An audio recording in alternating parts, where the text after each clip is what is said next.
know who y'all rocking with. It's your boy Rocky, that dark skin one. And it's time that we tap into another episode of New York STEPPAS. Talk to me nicer, you ain't gonna get to talk to me twice, you know the vibes. How my people's doing out there, man?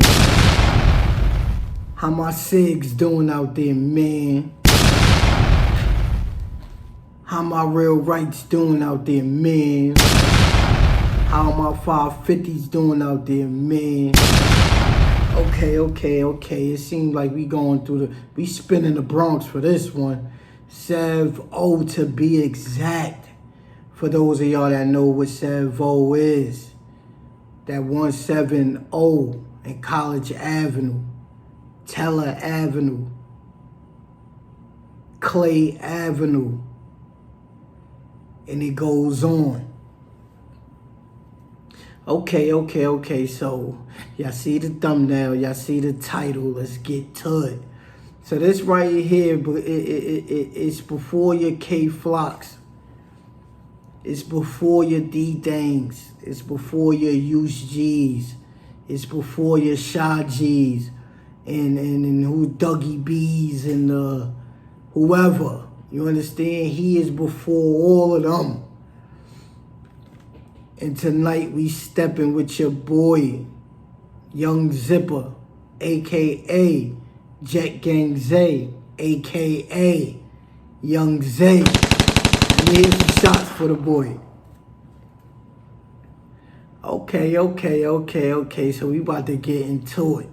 Yeah, I know we like to get spicy here on the Bite Network, so let's get spicy.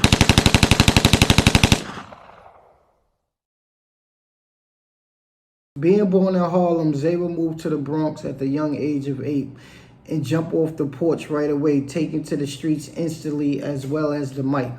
While Jeezy Moolah and the Real Rights was fucking up the scene in Brooklyn, showing people who was boss, the Bronx will elect Young Zay and a crew of his youngins that dubbed themselves BMW, the Bronx Most Wanted.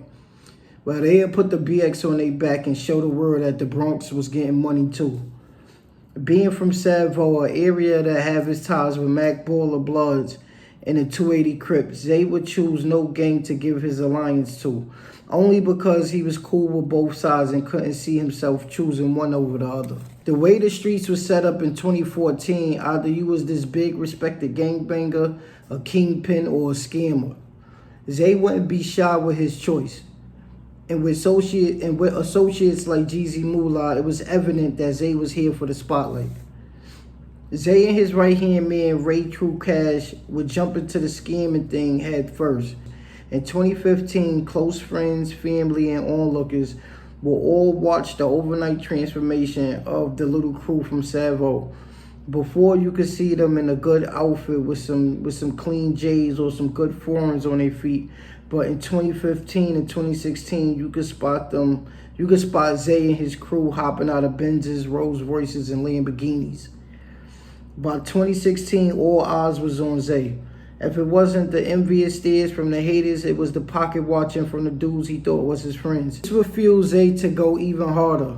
What a lot of people didn't know was that Zay was still 17 and couldn't even buy a drink at the bar. Ray and Zay would make a vow that no matter how much money they was getting, they would graduate high school. And they did just that. Pulling up to school in cars that costed more than a teacher's pension, Zay and Ray would be the topic of conversation in teacher's lounge. At this time, Zay would start playing the role of manager to one of his bros that would start rapping. After being pressured to drop some bars, Zay would actually like the way his voice sounded over a beat. Zay would start taking rapping seriously, and before you knew it, he'd have a nice little catalog of freestyles. The music bug seemed to run in Zay family, as his brother D Play for Keeps, a rapper from Harlem, also spit bars, as well as his uncle, a battle rap legend, T-Rex. Labels, artists, and music platforms started reaching out to Zay, because at that time, A Boogie had the Bronx. The streets would be quick to compare Zay and Don Q together.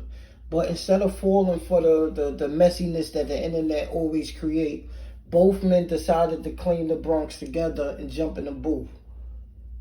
Both men cooked up and gave their best on a song called Checkin', where both Zay and Don Q was spitting ruthless bars over a fire Dizzy Banko beat. This was the single that solidified Zay in the rap game. Closing out 2016 strong, Zay would then officially adapt the name Jet Gang for his crew. In 2017, Zay would release his first EP. Life will finally start to make sense for Zay as he realized all that hell he went through was only leading him to a better place. But nothing in the world stays the same, especially not when you live in a double life. Just like everything goes up, everything come back down. So while God was blessing him, his team was catching L's. First, his close friend Joshie Montana would be killed, and then the state would lock up his gang on a weak conspiracy case, including Ray.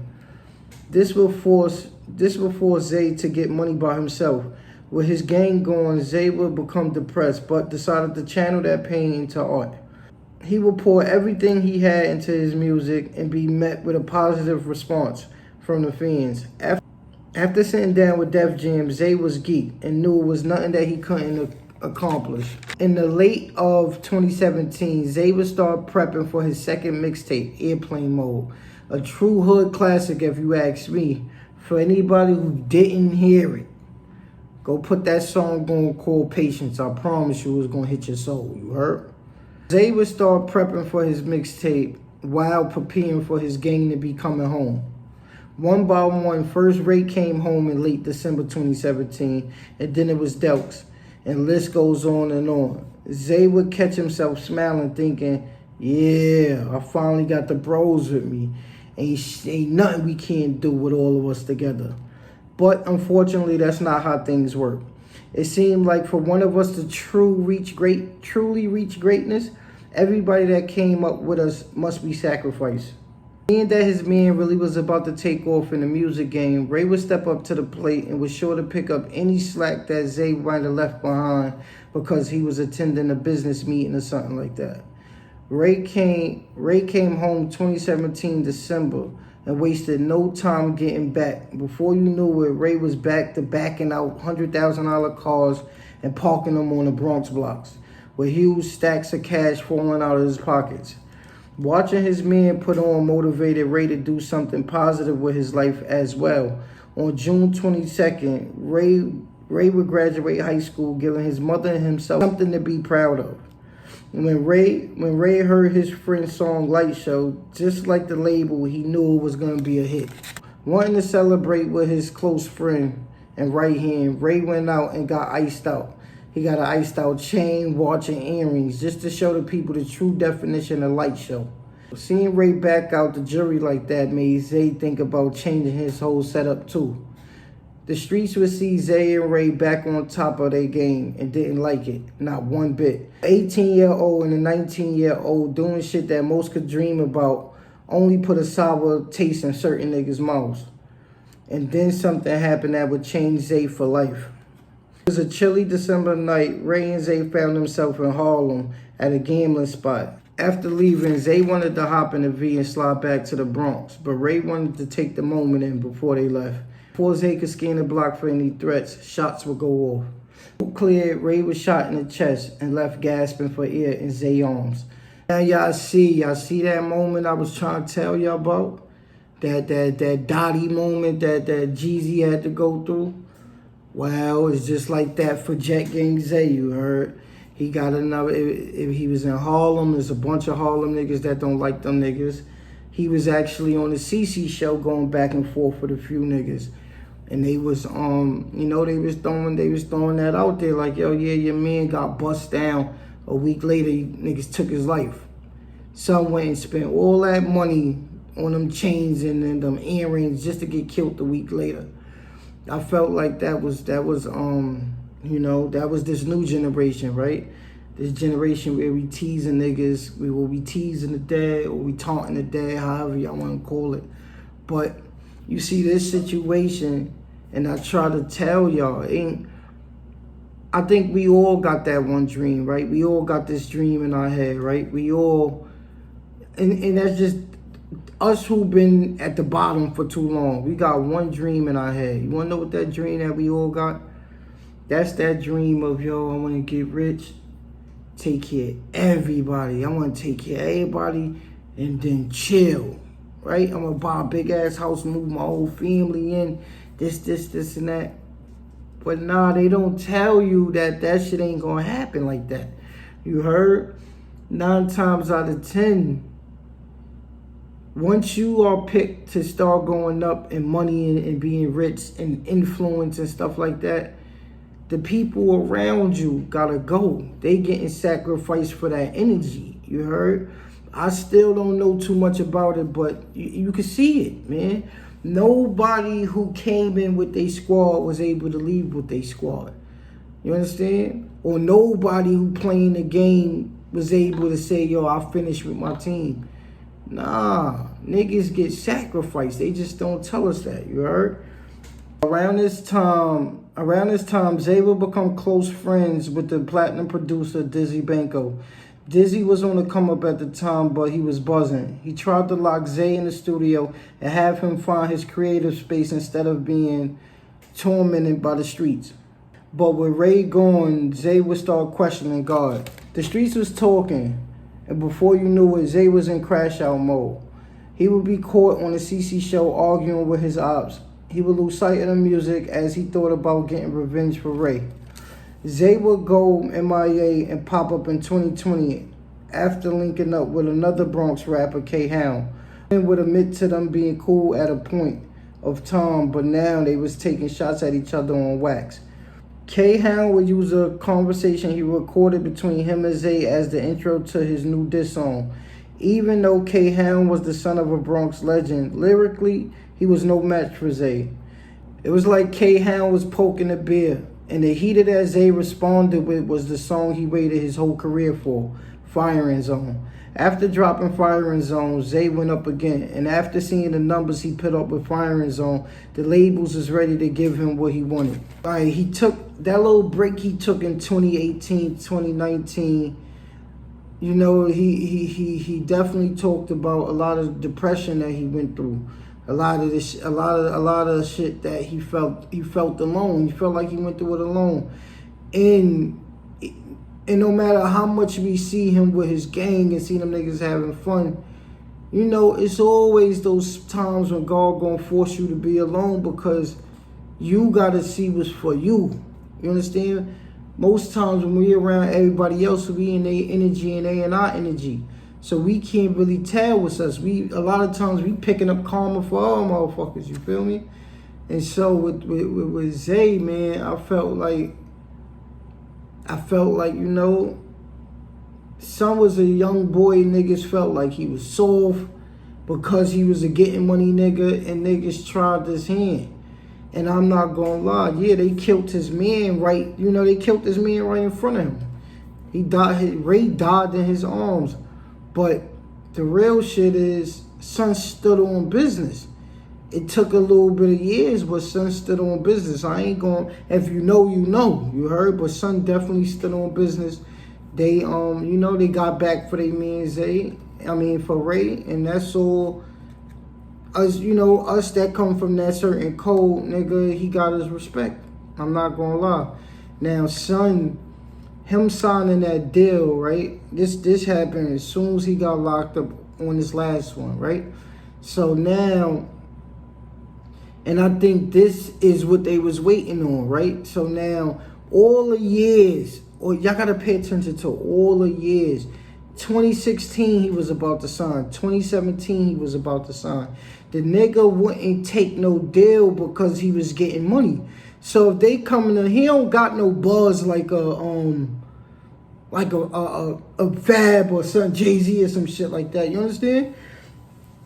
So they coming with him low 100,000, 200, 300, 400 the most. He playing with that on a daily basis. You understand? He might not be getting 400K every day, but these little niggas is getting it. So how you gonna come to them with a little bag if they already invest in the shit that you giving to them on their own? You understand? And for Zay, this is how I felt. I felt like with Zay, right? Because he was supposed to get signed so many times, and even though they lowballed him, right?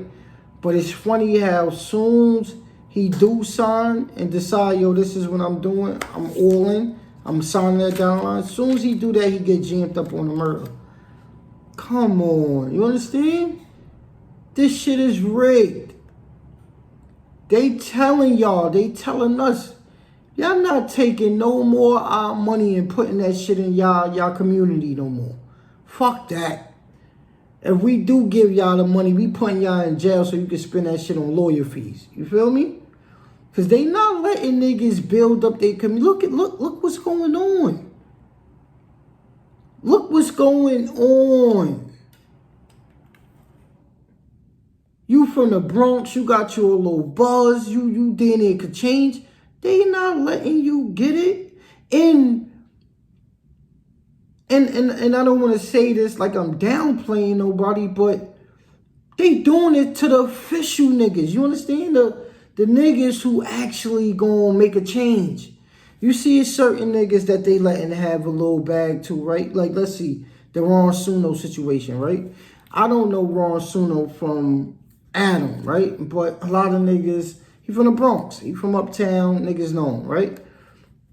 But now Ron Suno ain't no gangbanger or none of that. He ain't really got too much street ties. He was the funny nigga. He was a comedian, right? So the comedian started doing rapping. Of course, you pop. All right, cool, copy. Now, let's take it to a nigga like, and I'm not saying Ron Suno not about it. I'm not saying he ain't got no click. I ain't never saying he wasn't clicked up before he started rapping. I don't know. Right? But now let's take it from a Ron Suno who don't got those heavy street connections and shit. And he do. He got robbed by his own people. So that just goes to show you the whole situation there. Now we talking about somebody that's official, that's solidified, that actually did for they niggas, who niggas love them. You understand? That mean the bag is different. You understand? That mean if you give me the bag, I'm trying to put on my old, we all gonna be rich. They don't want y'all all being rich. They like, you little black boy, you shut the fuck up. You take this money and you be quiet about it. You heard? And I think that's what happened with the Zay shit. They locked him. As soon as they gave him that big bag, they locked his ass up. And now look, some is able to get his little jewels and all that, but now some behind the fighting a murder. You understand? This shit is rigged, man. This shit is rigged. But y'all know the vibes. That was another episode of New York Steppers. The boy Young Zay, Young Zipper, Jet Gang Zay. Remember the name, man. Salute the boy or give him his flowers, whatever it is. Just make sure it's bite. We out of here. Hold on. Where the buffet? Hold on. Look at the buffet. Hey,